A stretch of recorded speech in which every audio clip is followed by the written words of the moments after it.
photos of the T129B ATAK helicopters bound for the Philippine Air Force, with 2 of the 6 helicopters scheduled for delivery on December 20, 2021.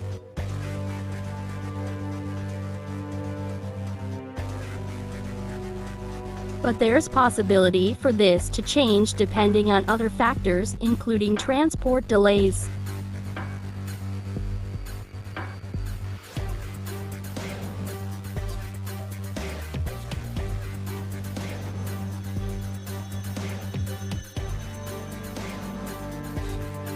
The second batch of 2 helicopters are scheduled for delivery in 2022, and the final to by 2023.